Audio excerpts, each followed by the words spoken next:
Sveiki! Mani sauc Kristīna Devija, es esmu transpersonālās psihoterapijas speciāliste, un es palīdzu cilvēkiem nokļūt tuvāk sev.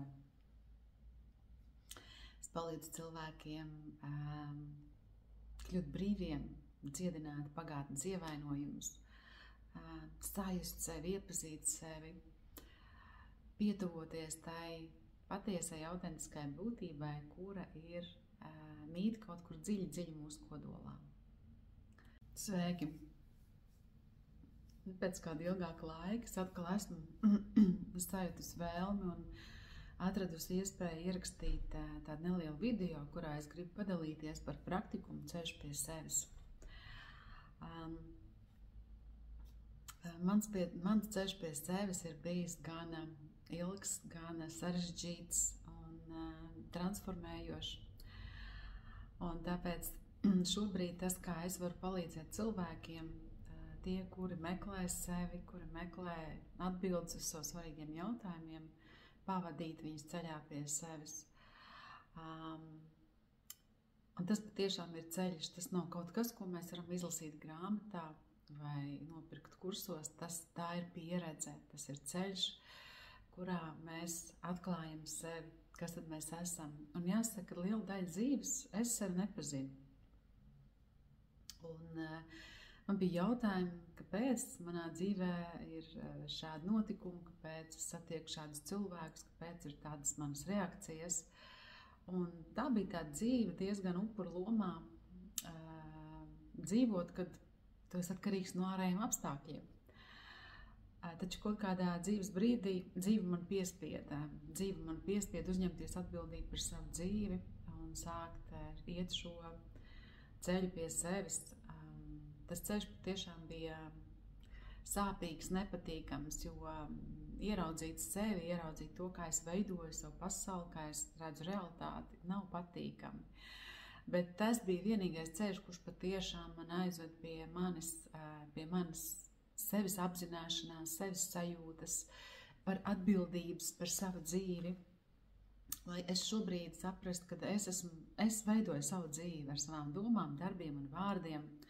Un tikai un vienīgi es pati esmu atbildīga par to, kas notiek manā dzīvē, un tas maina visu. Taču, lai mēs nokļūtu tajā punktā, mums ir jāiet dziļumā. Mēs nevaram, jo savādāk sanāk, ka mēs mainām identitātes, ja, nosaukumus, bet tajā pašā dziļumā mēs nepieskaramies, ja, jo tur ir ļoti daudz kā nepatīkam, sāpīgi, traumējoši, ja, tur ir daudz atmiņu pieredžu, kurām mēs negribam skarties klāt, taču, ja mēs neesam gatavi ieskatīties sevī tā patiešām godīgi un dziļi, tad pārējais ir tāda fikcija par tāda. Un tas arī bija tāds mans sākotnējais ceļš, meklēt šīs atbildes ārpusē, iet pie cilvēkiem, kuri man pateiks, kāda es esmu, kas es esmu, kāpēc tā manā dzīvē notiek. Meklēt atbildes, jā, kaut kādā ezotērikā. Man nav nekas pret ezotēriku, tur ir ļoti daudz dziļu zināšanu, bet ļoti daudz šo zināšanu ir tādā bērnišķīgā līmenī, un tas ir arī stāsts par pieaugšanu. Tātad ceļš pie sevis ir ceļš, kur mēs sākam iet, un mēs pieaugam. Mēs nobriestam iekšēji, emocionāli, psiholoģiski, mēs dziedējam savas iekšējās traumas, kuras mums ir katram, un mēs maināmies. Bet mēs nevis maināmies, kļūstot par kaut ko citu, mainot kaut kādas identitātes, bet mēs kļūstam par to, kas mēs esam. Un tas ir tas skaistākais šajā ceļā, ka mēs varam būt tie, kas mēs esam, ar savām jūtām, emocijām, ar savu pieredzi, ar savu likteni, ar saviem sapņiem, ar savu realitāti, ar saviem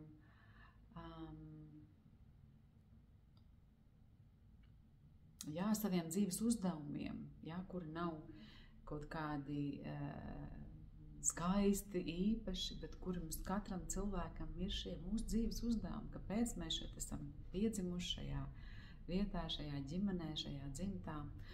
Un visi šie jautājumi atklājās šajā ceļā pie sevis. Jā, sāk atklāties, ceļš sāk klāties, tāpēc tas ir ceļš, ka tas ceļš sāk vērties. Ja mēs nevaram ieraudzīt atbildes no šejienes, tā kā ieraudzīt, jā, šeit ir šī atbilde. Nē, tas ir ceļš. Mēs pamazītiņām, līkumiņu pēc līkumiņam, kalniņu pēc kalniņam, jā, mēs arvien vairāk un tuvāk esam sev, sākam sevi just, sākam sev vairāk saprast. Un tas ir tā dziļā ieskatīšanās sevī. Taču jāsaka, ka neieskatoties sevī, mēs patiešām nevaram atrast tās patiesās atbildes, jo tās ir mūsos. Un ieskatīties sevī nozīmē arī ieskatīties, no kurienes mēs nākam. Jā, jo ir tāds arī teiciens, ja tu nezināsi, no kurienes tu nāc, vai tu nezināsi savu pagātni, tad tu to vienkārši atkārtosi. Un kā tad iziet no tām atkārtošanām, no tiem scenārijiem, un kā beidzot uzņemties atbildību par savu dzīvi un sākt veidot šo savu dzīvi. Būt kontaktā ar sevi, just sevi, dzīvot no sevis. Tie ir tādi skaisti un dziļi jautājumi, ļoti skaists atbildes. Tāpēc šie praktikumi, kurus veidoju ar cilvēkiem, varbūt kuri nevēlas iet psihoterapijā, bet kuri grib strādāt ar sevi dziļumā, tas ir ceļojums sevī.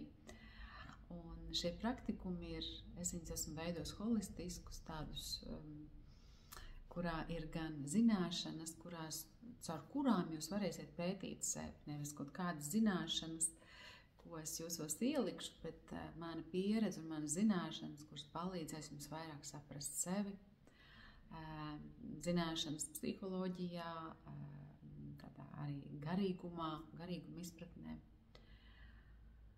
Tur būs praktiski uzdevumi, būs manas ierakstītas meditācijas, kuras ir ļoti spēcīgas, es gribētu teikt, dzirdotas klienšu un dalībnieču atsauksmes.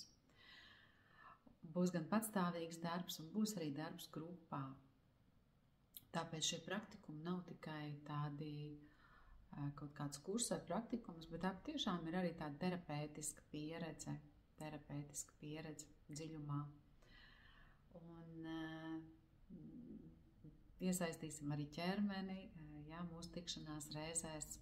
Neaizmirsīsim par to, ka mēs pieredzam sevi šajā ķermenī caur dažādām praksītēm. Un ļausim sev šajās tikšanās reizēs būt īstiem, autentiskiem, jūtīgiem, jūtošiem. Un atklāsim pamazām, kas tad mēs esam, kad mēs noņemam šīs maskas, kad mēs pamazītiņām brucinam no šīs bruņas, kas mēs esam patiesībā, kā cilvēki, kā dvēseles, kur ir atnākuši uz šo zemi, pieredzēt šo pieredzi, mācīties mīlestību, mācīties būt par cilvēkiem, mācīties līdzjūtību, mācīties prieku, radīt no šīs tādas autentiskās būtības, jā, kas mēs esam.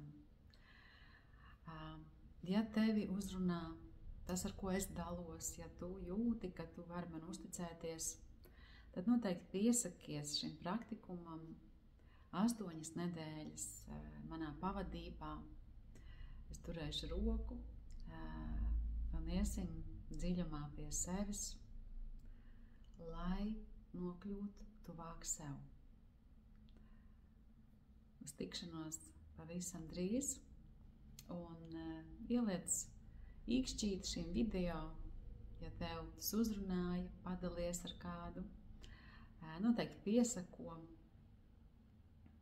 šim kanālam, un tiksimies jau kaut kad nākamajā reizē. Atā!